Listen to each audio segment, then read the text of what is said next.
आप सभी के बहुत बहुत दरबार में स्वागत है। और जितने भी यहाँ भागीरथ पधारे हैं अपने अपने पितरों की मुक्ति के लिए,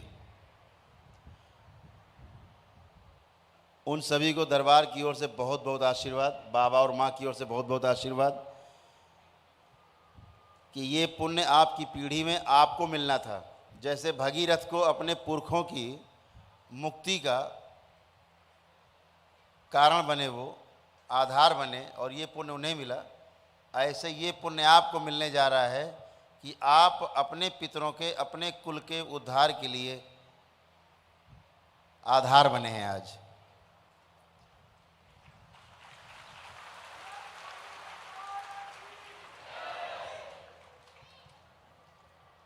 ये बहुत बड़े पुण्य का कार्य है।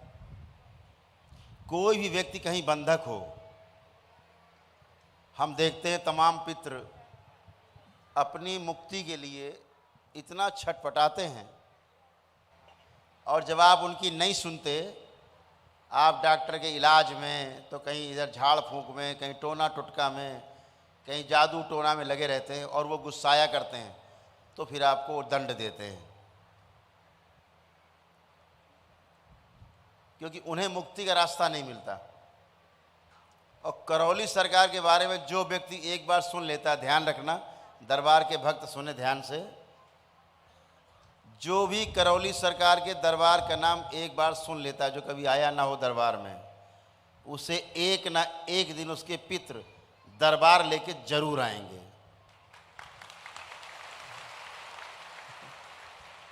क्योंकि पितरों को उनकी मुक्ति का रास्ता दिख जाता है। तो येन केन प्रकारेण आपको तंग करके, उठा पटक करके, चाहे आपकी बुद्धि घुमा के, कैसे भी करौली सरकार आपको जरूर लेके आएंगे, क्योंकि यही उनकी मुक्ति का एक रास्ता है, दूसरा कोई रास्ता नहीं।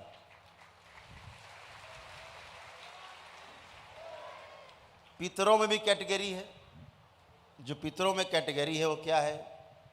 वो कैटेगरी ये है, अच्छे पितृ और जो पितृ अच्छे नहीं हैं। दो तरह के पितृ। जो अच्छे नहीं, वो पितृ कौन से हैं? वो जानते ही नहीं है कि वो आपके पितृ हैं,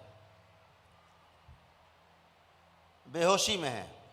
जैसे कोमा में मरे, बेहोशी में मरे, ऐसे ही बेहोशी में हैं।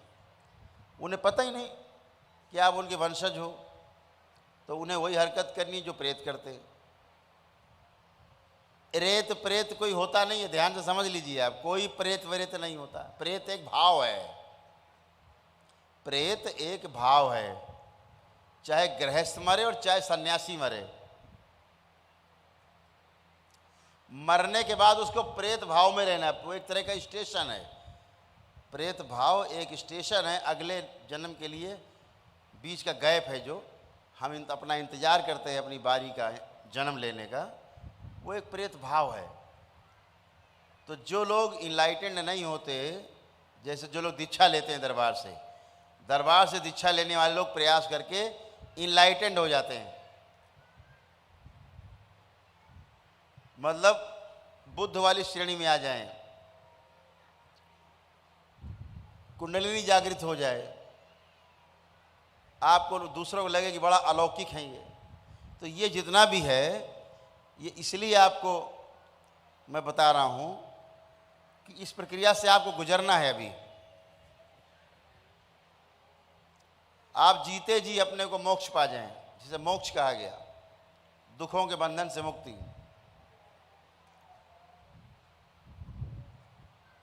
तो दरबार की एक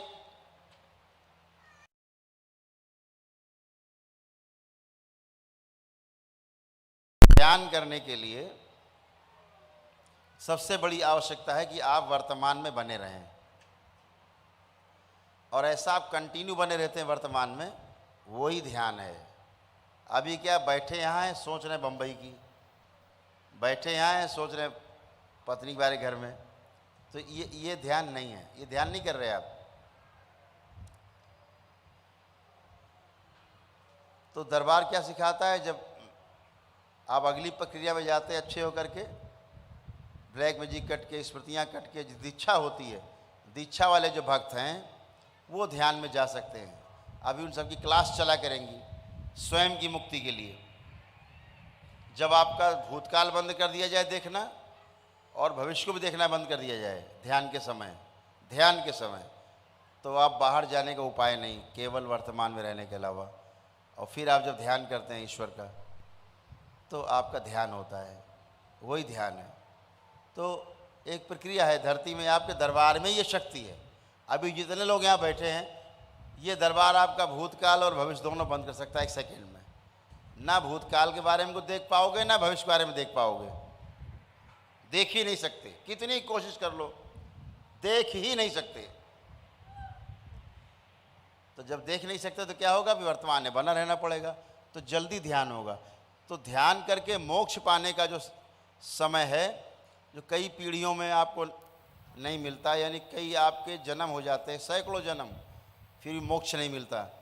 कलयुग में इस करौली सरकार के दरबार में, इस करौली शंकर महादेव के आशीर्वाद से आप वही काम साल 6 महीने में कर सकते हो।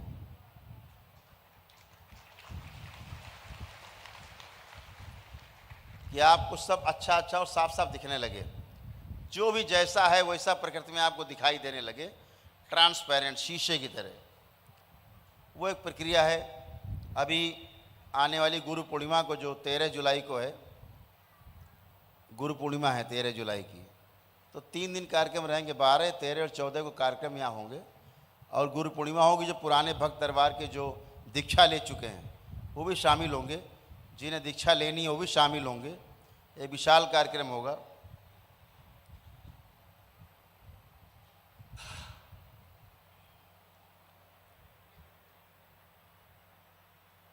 तो दीक्षा के कार्यक्रम में विदेशों से भी लोग आपके आएंगे, यहाँ रहेंगे आपके साथ।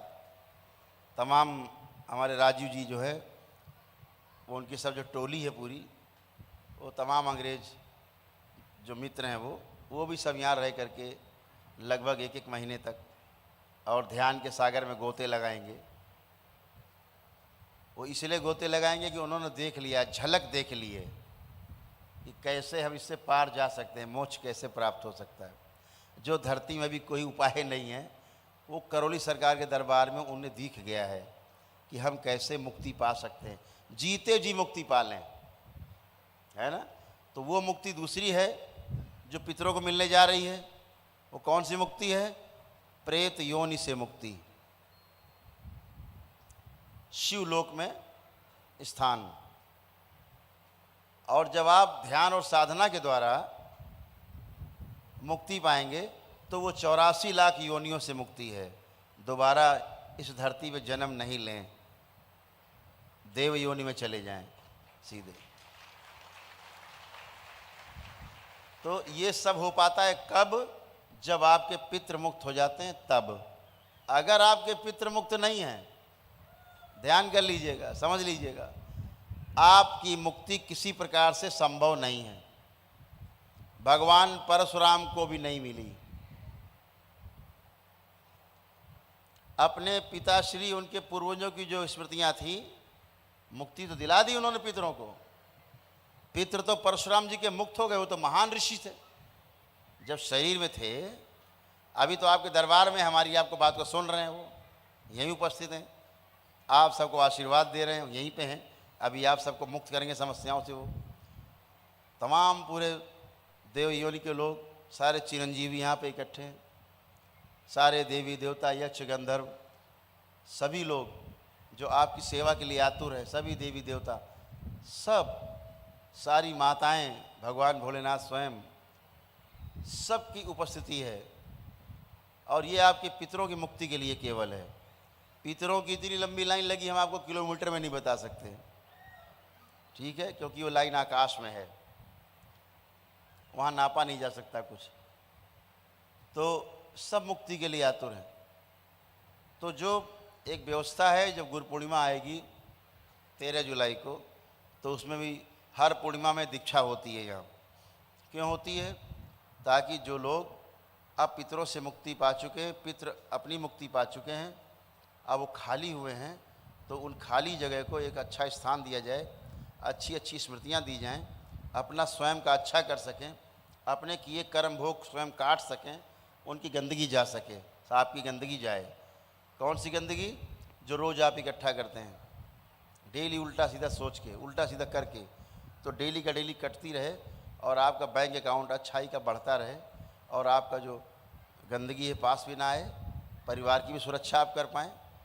तो अभी एक अगला स्टेप है, जो लोग दीक्षा लेकर के पिछले 1 वर्ष से प्रयासरत है, दशांश हवन करके, मान लीजिए उन्होंने 1.25 लाख जप कर लिया मंत्र का, तो 1.25 लाख का 12,500 दशांश का हवन करना होता है। स्वयं हवन करें, अपने घर में लेकर के हवन करें और अपना 12,500 जप कर ले, तो उसका मंत्र सिद्ध हो गया। जो ऐसा कर पाएंगे, उनमें से अगर कोई चाहेगा कि हमें तंत्र की दीक्षा दी जाए, कि हम तंत्र को जानना चाहते हैं, सीखना चाहते हैं, समझना चाहते हैं, तो उन्हीं में से लोगों को ये योग्यता यही है, एलिजिबिलिटी यही है कि वो दशांश हवन अपने पूरे कर चुके हों। तो तंत्र की दीक्षा के लिए जब वो अपना आवेदन देंगे, उसके बाद उनका इंटरव्यू होगा कि वो तंत्र की दीक्षा के योग्य हैं अथवा नहीं। जो उसमें से जो तंत्र की दीक्षा के योग्य लोग निकलेंगे, उनको फिर दरबार तंत्र की दीक्षा देगा। तो दरबार जो यहाँ कर रहा है, लोग फिर दरबार अपने सजा करके अलग अलग बना करके करौली सरकार और लोगों की सेवा कर पाएंगे। लेकिन पूरी शुद्धि के बाद, पहले अपनी शुद्धि, पहले पितरों की मुक्ति, फिर अपनी शुद्धि, फिर दीक्षा, और उसके बाद फिर वो दशांश अपना जप कर पाएँ। उसके पश्चात फिर उसके लिए एलिजिबल होंगे कि हाँ वो तंत्र की दीक्षा ले सकते हैं अथवा नहीं। तो ये तंत्र की दीक्षा भी शुरू हो जाएगी गुरु पूर्णिमा से, 13 जुलाई से। हर पूर्णिमा को दीक्षा होती है। हर पूर्णिमा में दरबार के भक्त दीक्षा लेने आते हैं, हजारों की संख्या में रहते हैं, दीक्षा लेते हैं, और इससे वो और अच्छे होते जा रहे हैं और पावरफुल होते जा रहे हैं। गंदगी फटक नहीं सकती कभी उनके पास, और अपने परिवार को भी स्वस्थ रख सकते हैं। अभी अपने डीएनए को स्वस्थ रख सकते हैं दीक्षा के बाद, लेकिन तंत्र की दीक्षा के बाद, उसमें सिद्धि के बाद दूसरों की सेवा भी कर सकते हैं। ये दरबार जिनको देखेगा उन्हीं को दीक्षा देगा।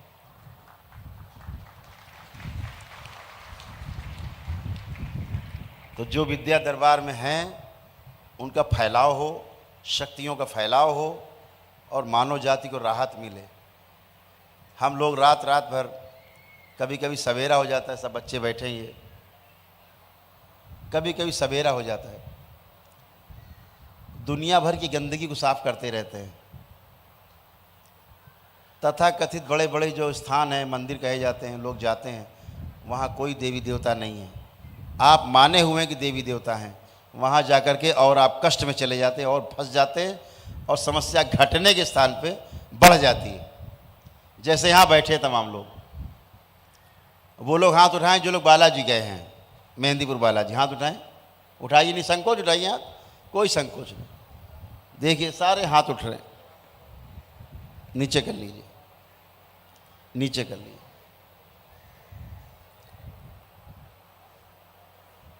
अब ऐसा कोई व्यक्ति हाथ उठाए जो बालाजी गया है, जो वहां जाके उसकी पेशी कट गई हो,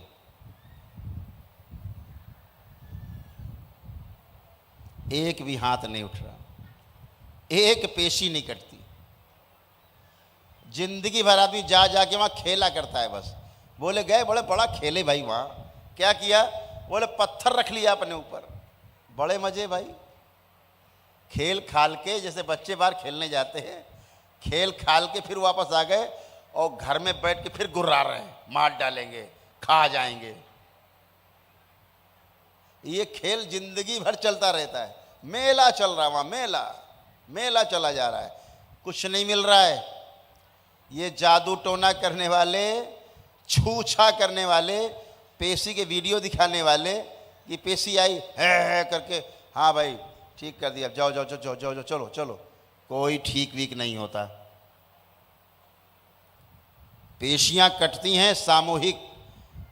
दरबार के ब्लैक मैजिक कार्यक्रम में तो करौली सरकार के दरबार में पेशियां कटती हैं, ये धरती में कहीं पेशी नहीं कटती। सब झूठ, सफेद झूठ, एकदम सफेद झूठ, कहीं पेशियां नहीं कटती। यहां कटती हो, कैसे कटती हैं, आप स्वयं ही काटते हो अपना संकल्प करके।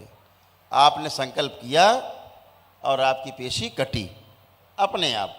अगर आपका संकल्प गड़बड़ हुआ तो फिर छन्नी लगी हुई है, स्मृति चिकित्सा होती है, वहाँ पे छन्नी हो के कम होती है।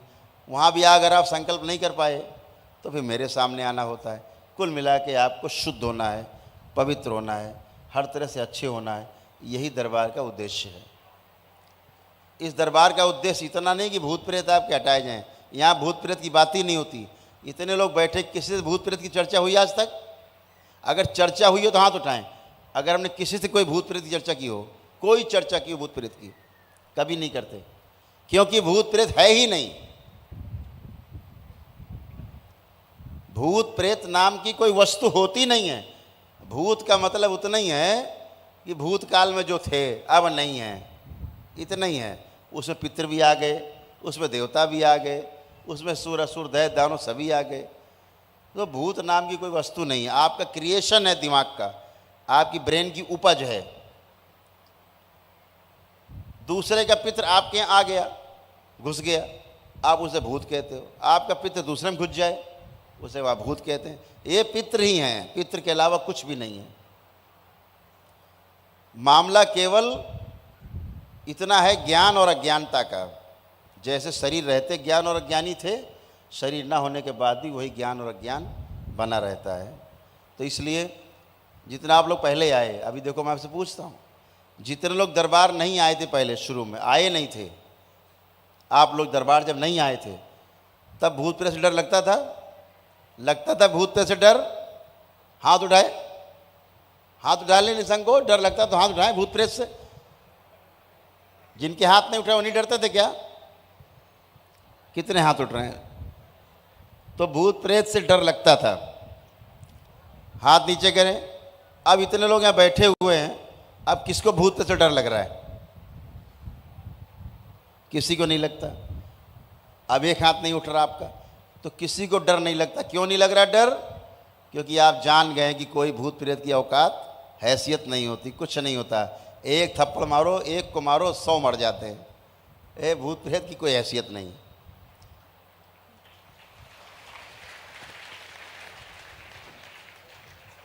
लोग यहाँ खेलते रहते हैं, हल्ला मचाते रहते हैं, मर जाएंगे, मार डालेंगे। बच्चे उनको देख के, छोटे छोटे बच्चे हंसा करते हैं, उन्हें डर ही नहीं लगता, एकदम निर्भय रहते हैं। तो ये तमाम चीज़ें गंदगी हैं। गंदगी सब आपकी जाएंगी। अभी आप 7वां हवन कर चुके, 8वां हवन जब आपका होगा, 9वां होकर के ब्लैक मैजिक कटेगा, सब पेशियाँ कटेंगी, और उसके बाद स्मृति चिकित्सा होगी, तमाम रोग कटेंगे आपके। फिर मेरे समक्ष अगर आप आएंगे, कोई कष्ट बाकी हो तो सारे रोग आपके कटते हैं।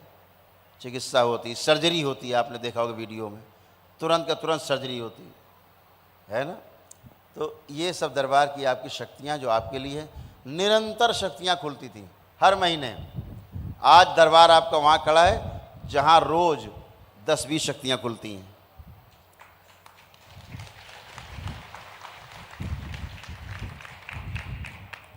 तो वो सब मानव जाति के लिए है।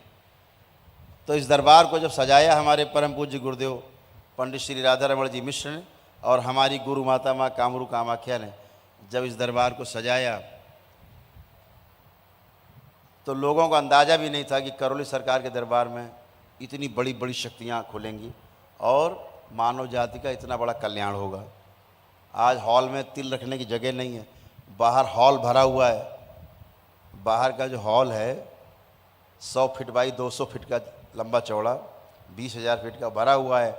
वहाँ भी तिल रखने की जगह नहीं थी, यहाँ भी तिल रखने की जगह नहीं है। आश्रम में भी लोग भरे माँ के दरबार में, बाबा के दरबार में। तो ये बताता है कि आपके अंदर दरबार के प्रति अटूट विश्वास है।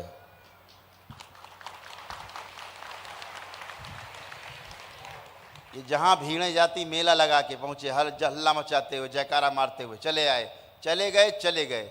ये क्या हुआ? ये क्या हुआ? ये मज़े लेने चले गए। वो भी मज़े ले रहे हैं, अंदर वाले भी, आप भी मज़े ले रहे हैं, और मज़े लेते लेते पता लगे ख़त्म हो गए, मर गए मज़ा ले लेके। तो यहाँ दरबार में नहीं, इस दरबार में कितना है, नियम पालन किया आपने। जहाँ नियम जो पालन करेगा एक व्यक्ति, चाहे 1 लाख व्यक्ति पालन करे, फ़ायदा उसको वही होगा जो नियम में है। नियम पालन नहीं करते आप स्वस्थ नहीं होते, इसलिए नियम का पालन आवश्यक है। पागल भी यहाँ ठीक होते, आप देखते हो कैसे कैसे पागल ठीक होते। उनको भी कल्पना नहीं होती परिवार के लोगों को कि पागल ठीक होते। पागल ठीक होते क्यों? पितृ गए, पागल लोग गए, जो पहले पागल थे निकल गए। ब्रेन में सूजन रहती है, दरबार का लेपन करते हैं, ठीक होने के बाद सूजन चली जाती है, खत्म पागलपन, खत्म समस्या, और अच्छा जीवन आप व्यतीत करते हैं।